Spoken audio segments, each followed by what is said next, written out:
देखो बेटा, today we will discuss about the respiratory system, right. तो रेस्पिरेटरी सिस्टम में हमने आज एक इंपॉर्टेंट चीज पढ़ना है, that's called as transport of gases. Transport of gases जो है ना, आपको पता है कि हम पढ़ रहे हैं ह्यूमन रेस्पिरेशन। तो ह्यूमन रेस्पिरेशन में गैसेस हमने दो पढ़नी है, one is called as oxygen and second is called as carbon dioxide. क्योंकि ऑक्सीजन और कार्बन डाइऑक्साइड हमें इसीलिए पढ़नी है क्योंकि यहाँ पे एक्सचेंज जो होती है ना, वो होती है दो चीजों की, एक होता है ऑक्सीजन का, दूसरा होता है कार्बन डाइऑक्साइड का। क्योंकि in the previous lecture we discussed about the respiration. Respiration क्या थी?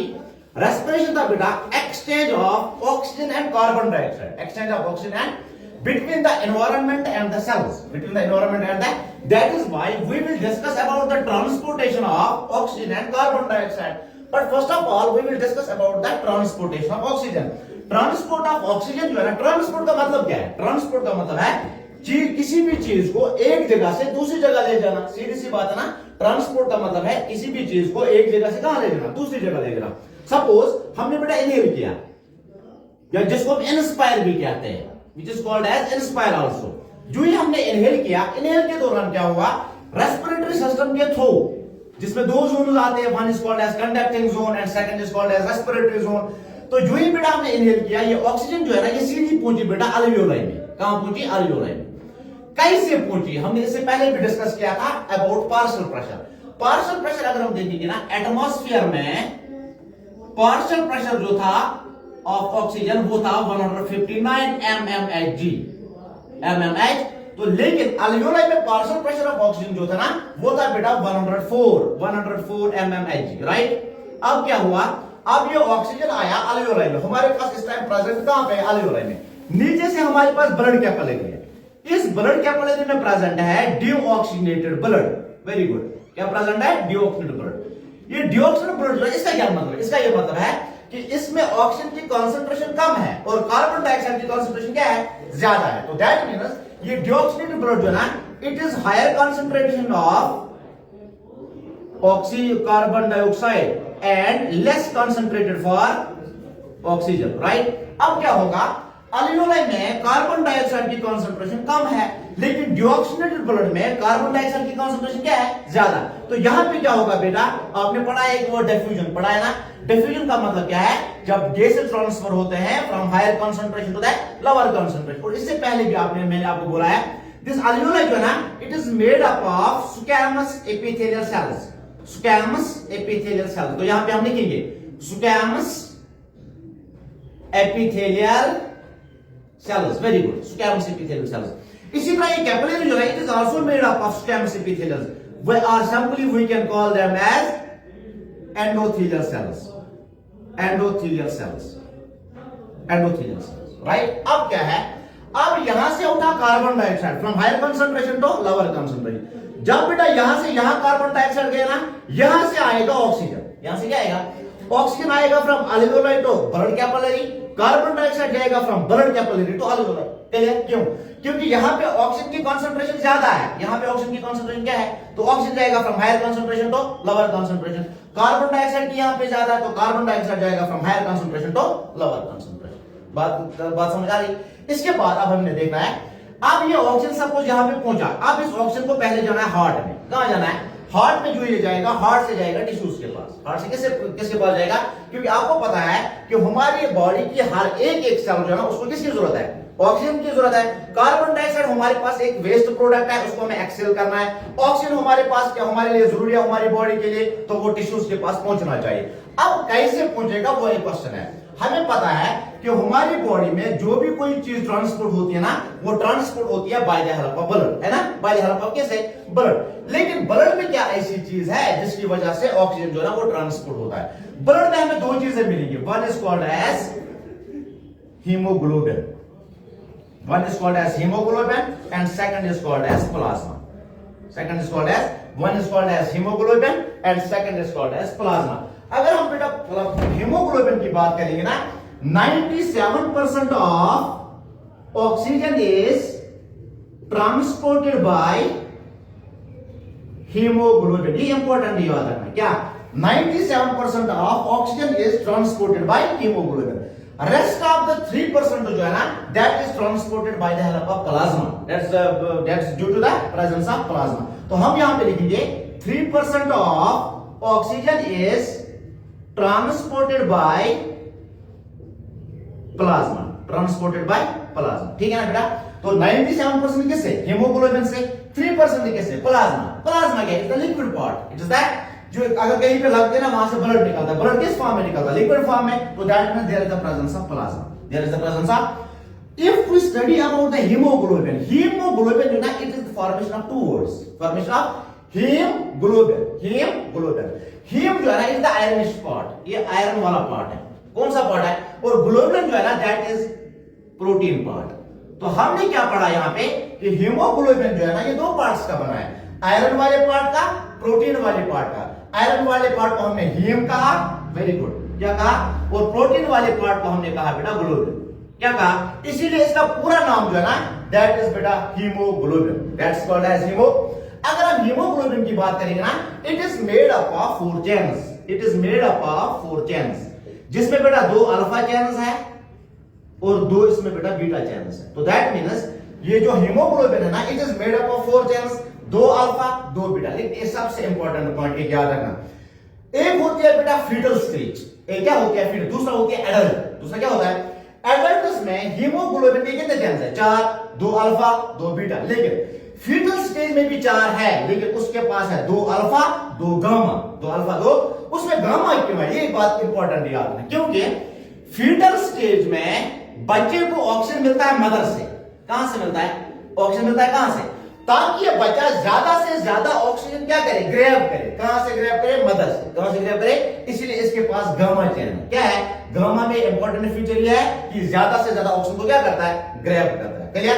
अब यहां पे देखो ये बना है 2 अल्फा का 2 बीटा का, आयरन वाला पार्ट है हीम का, प्रोटीन वाला पार्ट है तो क्या कहा? ग्लोबिन का। अब अगर हम इसकी थोड़ी बहुत स्ट्रक्चर देखेंगे रफली, अगर हम इसकी रफली स्ट्रक्चर देखेंगे ना, रफली स्ट्रक्चर में हमें यहां पे आयरन वाला पार्ट है, ये आयरन वाला पार्ट है, ये ग्लोबिन वाला पार्ट है। आयरन पार्ट को हमने क्या कहा बेटा? Haem part, right? ये हीम वाला पार्ट है, ये कौन सा पार्ट है? Globin part. याद कीजिए एक हीम ग्रुप के साथ एक ऑक्सीजन बाइंड होती है, एक हीम ग्रुप के साथ एक ऑक्सीजन क्या होती है? बाइंड होती है। देखो मतलब वो ये तो चिकन हीम ग्रुप 1 2 3 4 टोटल है ये एक हीमोग्लोबिन, लेकिन हीम ग्रुप कितने हैं? हीम ग्रुप 4 है। हीम ग्रुप क्या है? तो एक ग्लोबिन के साथ, एक हीमोग्लोबिन के साथ 4 ऑक्सीजन जो है ना वो बाइंड हो जाते हैं। क्लियर? यानी एक हीमोग्लोबिन के साथ 4 ऑक्सीजन मॉलिक्यूल्स क्या होते हैं? बाइंड होते हैं। अगर हम थोड़ा इक्वेशन के जरिए हम देखेंगे ना, थोड़ा इक्वेशन के जरिए यहां सुनो फिर कैसे लिखेंगे हम। देखो अगर हम थोड़ा इक्वेशन बनाएंगे ना, हीमोग्लोबिन को हम डिनोट करते हैं बेटा Hb से। किससे डिनोट करता है? Hb से। चेन्स कितने हैं इसके पास? 4। चेन्स कितने हैं? 4। तो हमने लिखा बेटा Hb4। Hb जब इसके साथ पहले एक ऑक्सीजन बाइंड किया, जब इसके साथ पहले कितने ऑक्सीजन बाइंड हुए? एक ऑक्सीजन। तो हमें यहां पे जो मिलेगा ना Hb4O2, Hb4 हम कहेंगे कि सैचुरेशन कितनी है? सैचुरेशन आ गई बेटा 25%। क्या आ गई? क्योंकि कितने बाइंड होने हैं? 4 को डिवाइड बाय 100 में करेंगे तो क्या मिलेगा? 25 50 75 100, ठीक है ना? जब एक ऑक्सीजन बाइंड हुआ ना हम कहेंगे सैचुरेशन कहां पहुंची? 25% में, ठीक है? इसी तरह दूसरा Hb4O2 इसके साथ एक और ऑक्सीजन बाइंड करेगा, यहां पे मिलेगा बेटा Hb4O4, Hb4O। तो यहां पे कितने ऑक्सीजन? पहला एक ऑक्सीजन बाइंड हुआ 25% सैचुरेशन, उसके बाद एक और ऑक्सीजन बाइंड हुआ तो यहां पे आएगी बेटा 50% सैचुरेशन। कितनी आएगी? 50%। क्लियर? उसके बाद तीसरा जो है ना Hb4O4 इसके साथ एक और ऑक्सीजन बाइंड करेगा तो हमारा जो रिजल्ट आएगा वो आएगा Hb4O6। Hb4 हम कहेंगे कि सैचुरेशन जो है ना दैट इज 75%, दैट इज 75%। उसके बाद Hb4O6 इसके साथ एक और ऑक्सीजन बाइंड हुआ, ये last way of oxygen bind हो, यहां पे हमें प्रोडक्ट मिलेगा बेटा Hb4O8। हम कहेंगे कि 100% सैचुरेटेड है। क्या है? 100%। अगर हम थोड़ा बहुत इसको ठीक करेंगे ना, ये है क्या? Hb4O8 4 1s are 4 2s are, हमारे पास जो प्रोडक्ट बचा that is HbO2, that's Hb। इस HbO2 को ही हम कहते हैं ऑक्सी हीमोग्लोबिन। वेरी गुड, क्या कहते हैं इसको? Oxy haemoglobin. इसका यह मतलब है हीमोग्लोबिन के साथ क्या बाइंड हुआ है? ऑक्सीजन बाइंड हुआ है। कितने molecules of oxygen? 1 2 3 and 4 and last का प्रोडक्ट जो हमें मिला दैट इज बेटा oxy haemoglobin. That's oxy haemo. तो रखो समझ। उसके बाद अगर हम देखेंगे ना ऑक्सी हीमोग्लोबिन के बाद अगर आपसे कोई पूछेगा अमाउंट ऑफ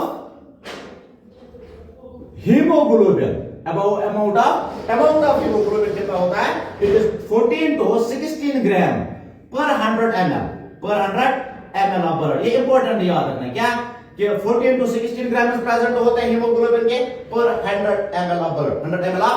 लेकिन हम एवरेज लेते हैं फिर बेटा 15 ग्राम। कितने लेते हैं? एवरेज हम कितना लेते हैं? 15 ग्राम। अगर हम ऐसे लिखेंगे तो 14 to 16। ठीक है। अगर आपसे कोई क्वेश्चन पूछेगा 1 ग्राम ऑफ हीमोग्लोबिन, याद रखना 1 ग्राम ऑफ, अगर आपसे कोई क्वेश्चन पूछेगा 1 ग्राम ऑफ हीमोग्लोबिन कितना ऑक्सीजन कैरी करता है, कितना ऑक्सीजन, तो आपका आंसर होना चाहिए 1 gram of haemoglobin carries 1 gram of haemoglobin carries 1.34 ml of oxygen. ये इंपॉर्टेंट याद रखना। 1 gram of haemoglobin carries 1.34 ml of oxygen, right. अगर आपसे कोई पूछेगा 100 ml में कितना होगा, तो आप सीधी सी बात है हम करेंगे बेटा 58 into 1.34 ml 15 into 1 तो हमें जो रिजल्ट आएगा that is near about 20.1 ml 20.1। लेकिन 20.1 ml का मतलब है जब फुल्ली 100 सैचुरेशन होगी। ये उतना पॉसिबल नहीं है। तो इसके लिए हम 3 चीजों में अलग अलग देखेंगे। आर्टरीज में अलग देखेंगे, वीनस में अलग देखेंगे, टिश्यूज में अलग देखेंगे। अगर हम बेटा बात करेंगे आर्टरीज की, सपोज आर्टरी जो है ना आपको पता है arteries carry oxygenated blood. Arteries carry, exceptional case हुआ है पल्मोनरी आर्टरी, लेकिन ज्यादातर आर्टरी जो है वो क्या ब्लड करती है? Oxygenated blood. तो दैट मींस वहां पे ऑक्सीजन की कंसंट्रेशन ज्यादा है, ऑक्सीजन की कंसंट्रेशन, तो बाइंडिंग भी ज्यादा होगी। बाइंडिंग भी क्या होगी? कितना है बाइंडिंग? 19.4 ml 19.4। इसके बाद अगर हम वीनस की बात करेंगे, इसकी बात करेंगे बेटा वीनस में क्या होता है? वीनस में ऑक्सीजन होता है लेकिन बहुत ज्यादा कम, बहुत ज्यादा ये कम है तो मतलब वो सैचुरेशन क्या है? कम। सैचुरेशन कितने है बेटा? 14.4 ml 14.4। तो आर्टरीज में कितना मिला? 19.4 ml। वीनस में कितना मिला? 14.4 ml। अगर हम इसी तरह बात करेंगे टिश्यूज की, तो टिश्यूज में कैसे मिलेगा?